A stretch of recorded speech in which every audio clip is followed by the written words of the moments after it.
Happy New Year! It is indeed a happy new year at Cambridge Christian School, where we are committed to excellence in all things. As I often say, perfection eluded us yet again in 2023, but there is always 2024. It is somewhat alarming the position that some Christian schools take when they sacrifice excellence in academics, athletics, and the arts in the name of ministry. At Cambridge, we believe the presence of Christ's name in our school's name dictates that we be excellent in all things. We should be striving to reflect His excellence. We have no clearer example of this than the product delivered in our lower school for years now under the direction of Principal Tracy Moss. She played a large role in our lower school achieving blue ribbon status in 2020, and the program has only expanded and strengthened since that time. Great leaders attract great people, and great teachers increasingly desire to join the Lancer team. Today we will hear from Tracy Moss, a great leader on the Cambridge campus. Join us to hear her perspectives on the developmental needs of our kids, striking a balance between grades and learning, and the importance of reading.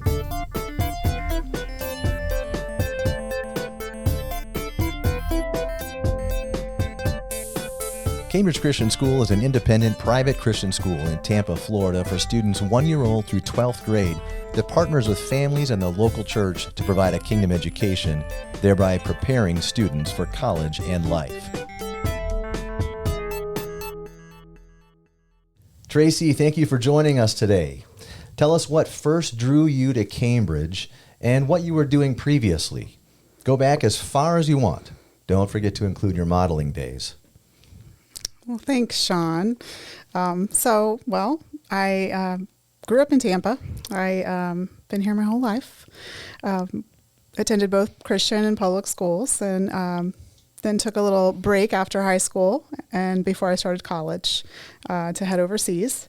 But even though I had plans, God had other plans for me, and was so good at placing people along my path to direct me in the way that I should go. So when I came back home, I went to college, and that's where God placed in my heart the desire to teach and be with kids. And so that's where that started from. As far as Cambridge, I've been blessed with some amazing friends, and funny enough, so many of them have had connections with Cambridge, formerly Seminole Presbyterian. So, that was something that, was always kind of planted in the back of my head. I had people encourage me to apply, and, as I was just moving through the motions with being a new teacher, I decided to start off in the county. And while I was in the county, still that little seed was still being planted, still growing. And then when my kids got a little older, I started to think, I'm not real sure we want to continue with the way we're going. We were in public school at the time. My daughter was moving into middle school. And so started looking around. And of course, Cambridge was, well known in our community and well loved. So started looking around, and there was an article by Brad Grable that really grabbed my attention. He was the former Bible department lead, and so that article is really what kind of grabbed me and made me pursue coming to Cambridge. Yeah, we've recently actually put that article in a different format and made it a book that I know a lot of people have seen, but I believe that's going to be coming out from our marketing department, and more of our families are going to see what you're talking about, and maybe influenced in some way like you were, in a very large way. Well, it's okay. You've made a conscious choice to not talk about the modeling days, so we're going to go up past that. But anyone that's curious about that, feel free to ask Tracy yourself, and she'd love to tell you about it. Thanks so much, Sean. Yes, we all had jobs early on before our days in Christian schools. I bagged groceries and parked cars, so nothing to be ashamed of. I know you loved the classroom and still miss it, but tell us about your transition into leadership and why you've stayed in leadership at Cambridge. Well, funny enough, the intent was not to go into leadership. Right. So I love being in the classroom. I love just seeing kids get it. And kind of finding what their passion is and using that to help them learn. So, it was always like a little little puzzle for me, each kid. So that part of teaching I love to this day. So as much as I can, I try to get in there. Of course, leadership keeps you really busy.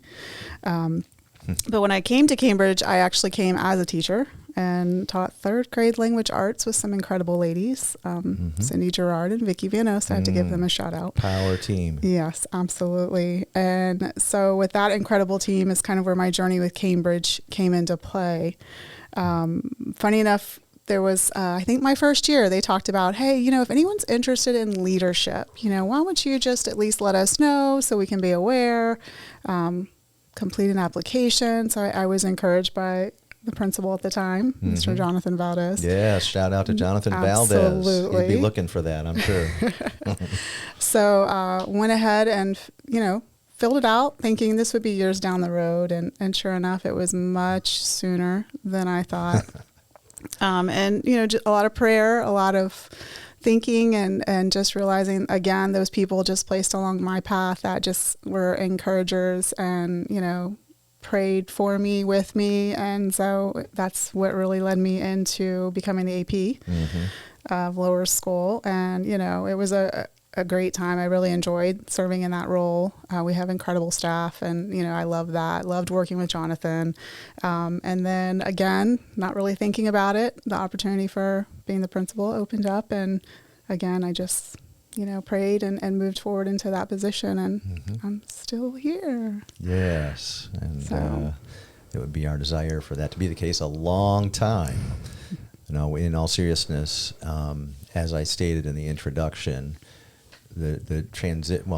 Jonathan did a fantastic job. Absolutely. But the transition to you as principal was a very strong one for our school, and it has only strengthened since that time. When I say it, your role as a leader in our lower school and our lower school program overall, the level of respect isn't the best word. It's so correct, but there's so many more words that your team has for you in that role, and the way they look at you in that role is pretty rare in the best of ways. But like myself, you have had the privilege to view Cambridge through your own parent lens as well. Tell us about your awesome family and their involvement at Cambridge.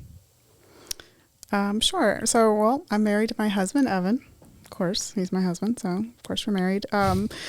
It's been 26 years, I believe, and we actually met in high school and at the Christian school we both attended long ago, and just kind of continued to bump into each other over the course of life until, we met again. We both were raised in South Tampa, grew up in South Tampa, just kept running into each other. And so once we got married, we had two amazing kids. And so my daughter actually graduated in 2022. And so she's in her second year at UF. And so she's doing great. And then she's studying what? She's studying biochemistry. Right. So she's still trying to figure out exactly how she's going to take that. But she truly is gifted when it comes to working with people and her desire to make a difference. So I love that about her. Awesome.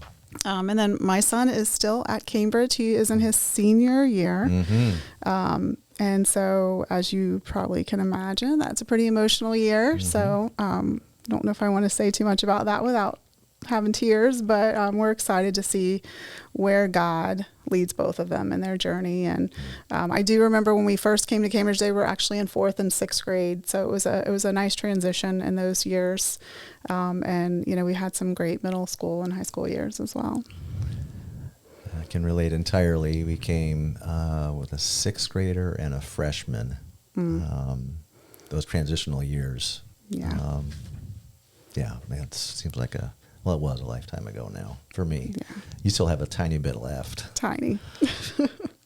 Well, results of our new parent survey that we launched this year for the first time confirm that our families love our lower school instruction, and specifically the family feel and relational environment that Lancerville is known for. Why does this matter for our students? Well, relationships are important. that was what brought us to Cambridge, were those relationships. And without those relationships, I don't really think education is it is going to make such a difference in a child's life without that relationship. So the amazing teachers and the staff do an incredible job with connecting and making each child feel loved, valued. I know some of the things in the survey, which I loved reading the survey results. It's so good to hear feedback. But some of the things that really captured my heart were that, hey, other people know my kid's name, not just their classroom teachers, but people outside of the grade level know them. And we know them, we love them. We get to spend time with them at different areas of the day. And so that's really, really important. We all want to be known. We all want to be loved. And so kids need that just as much as adults do. But one thing I think that gets felt a little differently is that, our teachers have a higher calling. We can be in education and love kids, but we're there to ensure that these kids get to know Christ. Amen. And so I think that, when you come onto the campus, you feel that there's something more than just a school. Right. It is the love of the students and the intent to ensure that relationship, not just with their teachers, but with Christ, is there. And hopefully they leave and they can use that to go make a difference in the world. Over the years, there have been times where we, or certainly I anyway, have been somewhat apologetic for our facilities. And of course, we're putting a new building up now. That's a whole different conversation. But people don't choose our school for the facilities, certainly. And there are many stories that I won't go into now, but just of families that have come in, parents that have toured, maybe not even expecting to choose our school, kind of just going through the motions, and they're heading over to one of the prep schools next to tour their incredible facility. And then they've been taken back by the interactions they have on the campus and just the people. And of course, we have great people, but they're great because we have the presence of the Holy Spirit on our campus, and the people are Christ followers. And they experience, even in that short tour or the student shadowing, that relational vibe that is very real. And I too was, it's the most encouraged I've ever been reading survey results. And they weren't 100% positive, it never would be that, but overwhelmingly positive. And the bulk of the positive comments were specifically about this issue, that in their first year here, how quickly their kids transitioned, because they were loved. Not only, and we expect that of our staff, but I was taken aback they were saying, by students. We know that happens, but come on, they're kids. And so not necessarily an expectation that that's going to be terrific all the time. Sure. It was thrilling to read many, many examples of that. Well, I also think, any family situation, if you think we're a Lancer family, so, in families there are lots of great times, and sometimes there's some difficult times. So that's the other part of Cambridge, I think, sitting down with parents and really, sometimes we have to, have a difficult conversation. It's what's best for the kid. And so partnering with that parent and walking alongside of them in those times is really important too. It's a great point. That is a true family. And I tell, when we do new parent orientation every year, I tell the families at that meeting, expect a problem at some point. Expect a challenge. There will be some level of conflict, whether it's, your child's experience or your experience. There will be some level of disagreement, and so we have to work through those things. That's so true. We don't like to talk about that part of it, but it's real, and that's life. And that's what we want to be. We want to be authentic. Well, we are. I think maybe you just answered this. I'm going to ask it anyway, but we are projecting weight pools for potentially every grade in the lower school for the fall. Yeah. Other than what we just talked about, do you have any other reasons that you think may cause that? Well, I think one thing is we're very much, I don't know about you, when I go to purchase something or get something online, I read all the reviews. And then what's the next thing I do is I go ask someone, hey, did you get this? Is this something, do you know anything about this? And so I think when our families come to Cambridge, they know and love us. They want to share about us. So then they tell their friends. And so that word of mouth is huge. Yeah. And I do think that's a big part of it. Especially at this this time in education, how things are going in school, especially public schools, I think parents are looking outward to see what are the other options, what's best for our family, because not every school is best for every family. So that is a large part of it. But then also, you know, there have been additional funds made available. And so that does help as well for those families who wanted that. Yeah. They can now actually attain that for their children. Yeah, that's a great point too. That step up certainly did not hurt the situation for our Christian school or for other Christian schools as well. And we do have, it seems, more families than ever coming into our admissions department who their stated reason is they're just fed up with what's being offered at the alternative in the state school and the agendas that are in place there. They don't want their kids to be exposed to that, or certainly they don't want their kids to buy into any part of it. So we are, I guess in that sense, we are a safe haven from those types of things. We are not a bubble Christian school. As referenced earlier, there will be conflict at some point. You'll encounter challenges, but there's a family response to that. So Absolutely. Awesome. So what developmental differences stand out to you for our students as they traverse through our lower school? They go early ed to primary to intermediate. You have a wide range of students that are, that you're overseeing, and their teachers that you're overseeing.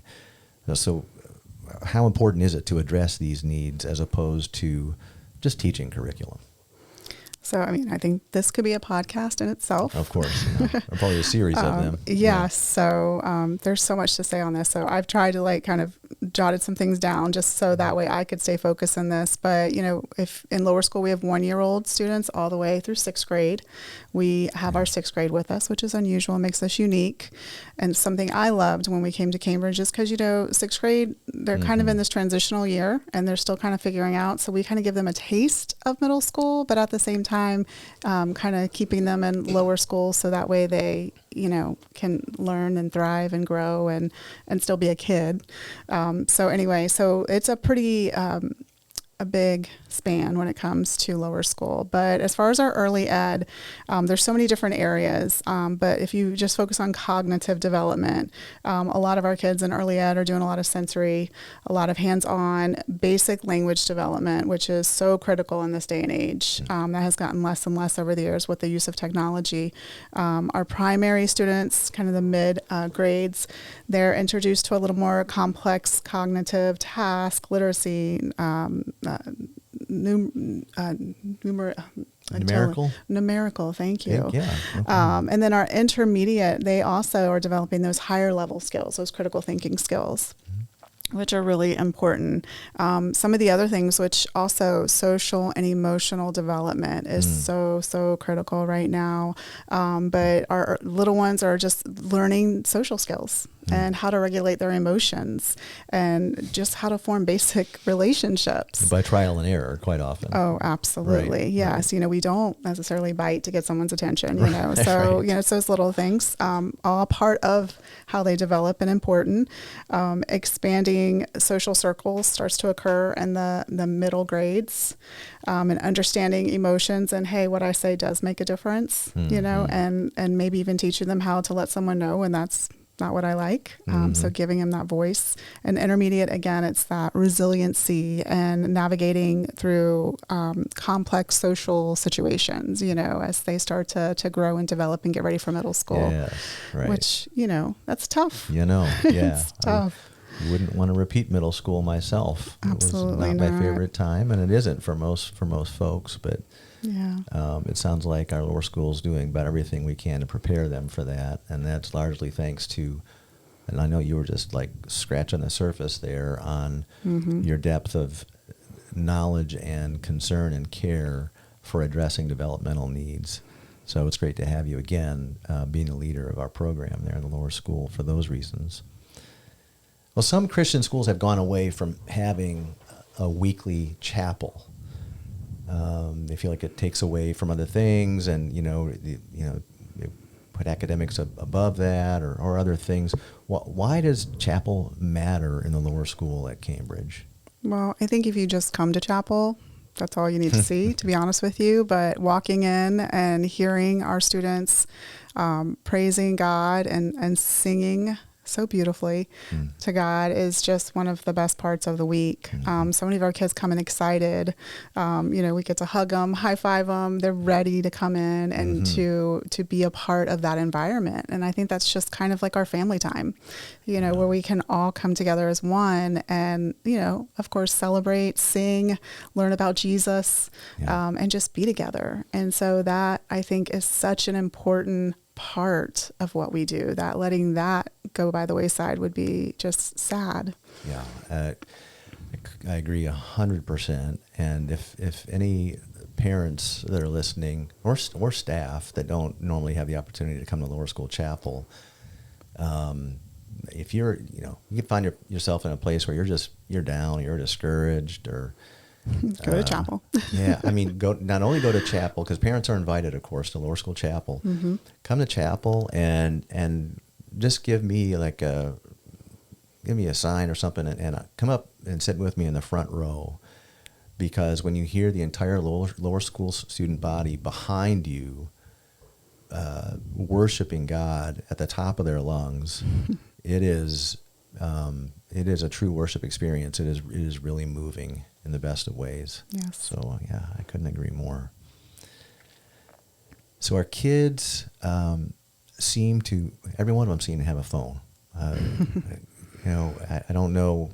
I mean, every year it's more of them in the lower school. Of course, upper school, I think there would be very few that don't have them, maybe in the middle school.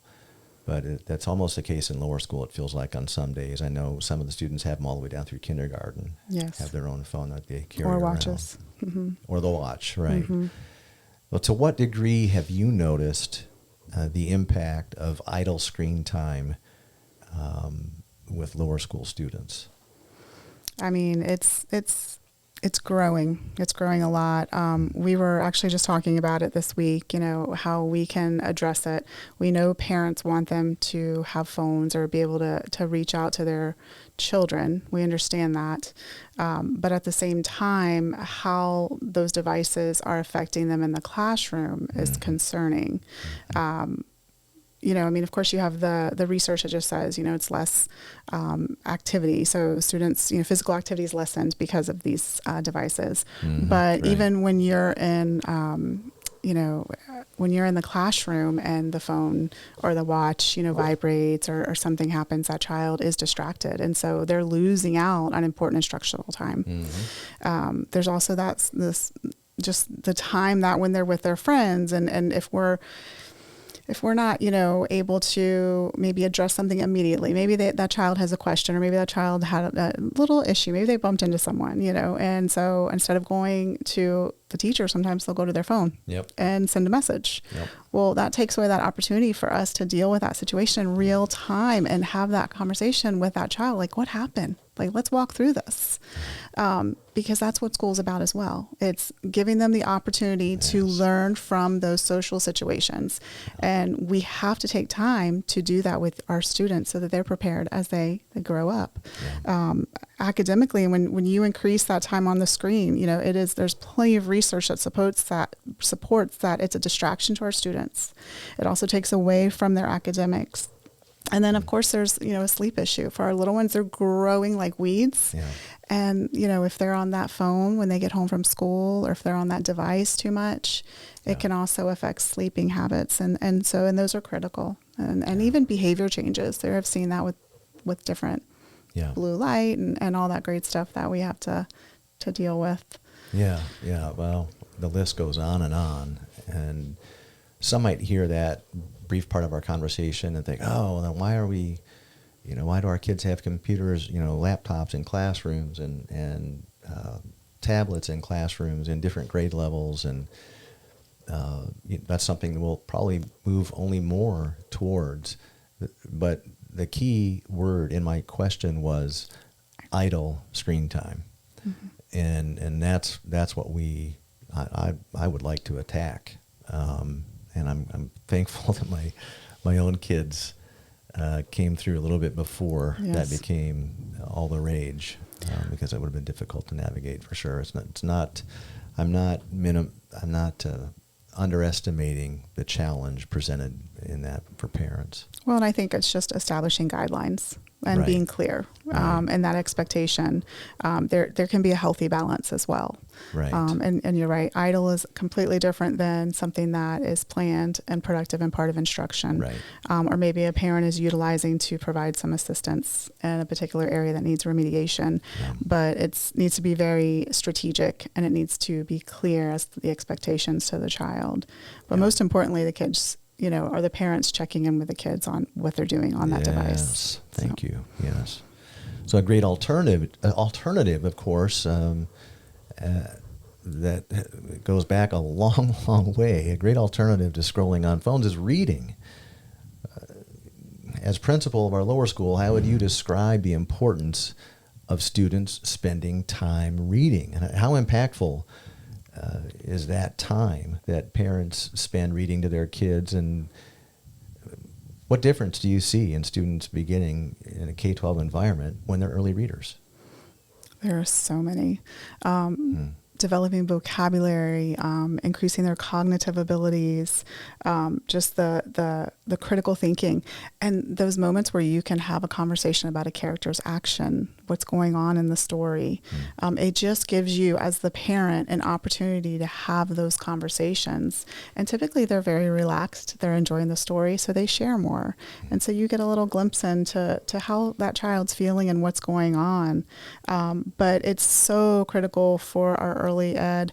But it's also, as they get older, it's not necessarily, something you shouldn't do. I know some families will read like a story at Christmas time where everyone sits on the couch and everyone takes turn reading, if they're 4th and 5th and 6th graders, or reading the same book in the family and having talk about it at length or at dinner or something. Right. There are so many other ways to incorporate reading to show the value of it. Yes. And if we model that it's important, Yes. then they're going to see that it's important as well. So that's another. Just as if we're modeling that idle screen time is important, Yes. that will be to them as well.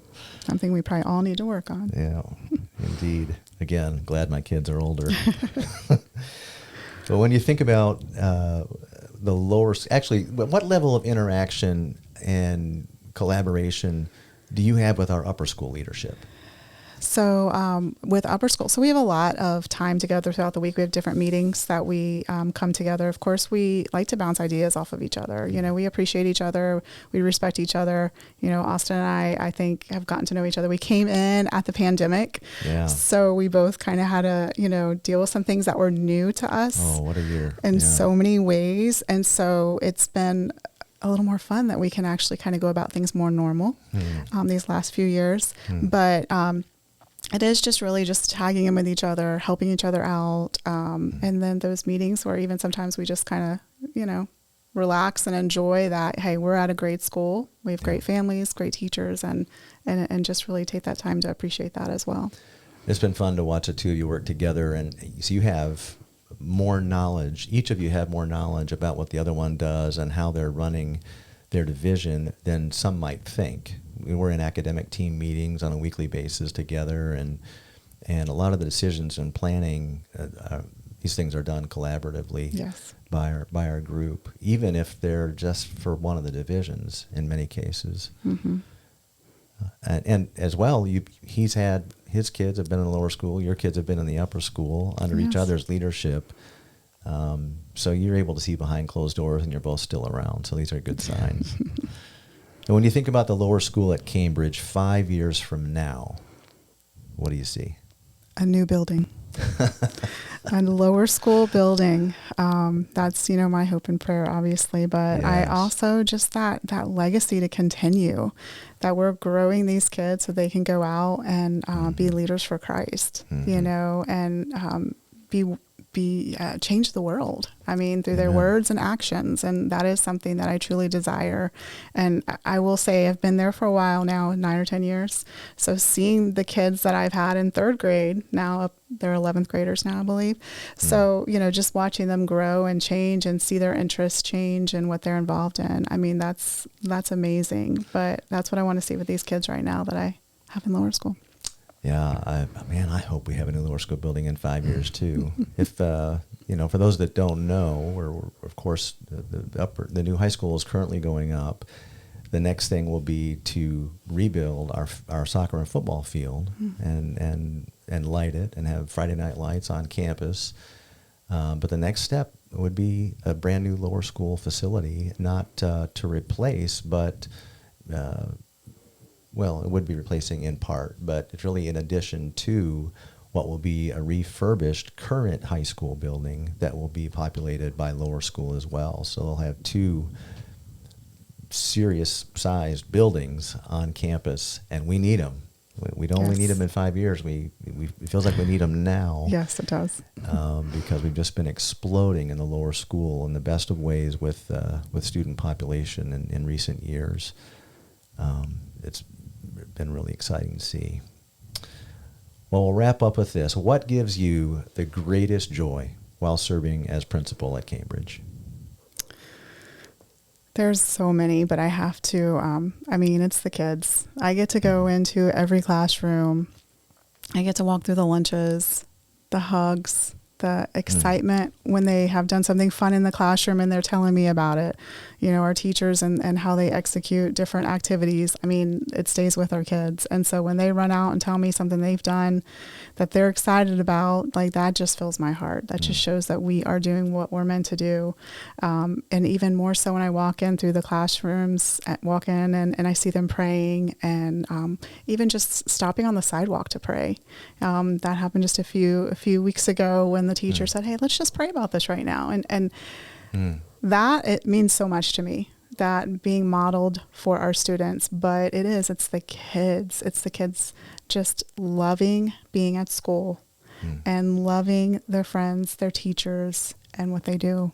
That's the best. Of course, there's all the hugs too. I get a lot of hugs. Many of those moments that you mentioned are moments that will be emblazoned forever on the minds of some of those kids. Yes. They'll never forget them. It's so true. I agree on the hugs. Yes. I don't know. We are a hugging campus, and some I think have barred that. Yes. We have not. I personally do side hugs, but hugs of all sorts that are healthy relationally are common on our campus, and I do think it makes a difference. It does for me. Absolutely. The kids run over and hug me. I think, man, it's great. Sometimes you feel like a movie star too, and they all come walking up and like, "There's Mr. Meeks," or "There's Mrs. Moss." Well, yeah, I guess I do. I am a kind of a movie star. Well, this is where Marty's supposed to chime in. Yes, it is. If you haven't noticed, my sidekick, Marty's not able to join us today. She's homesick, so we haven't had anyone push the wrong button and to make the wrong sound at the wrong time today.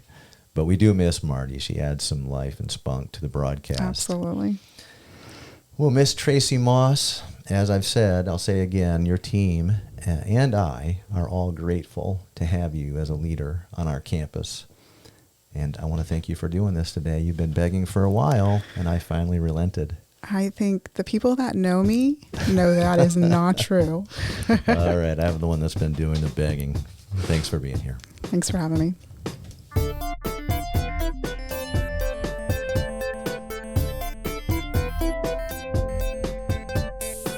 Thank you for joining us today. The vision at Cambridge Christian School is to develop students into fearless defenders of the faith in partnership with their parents and the Bible-believing church community so that generations will know and serve God and recognize the truth and authority of the Bible. Go Lancers!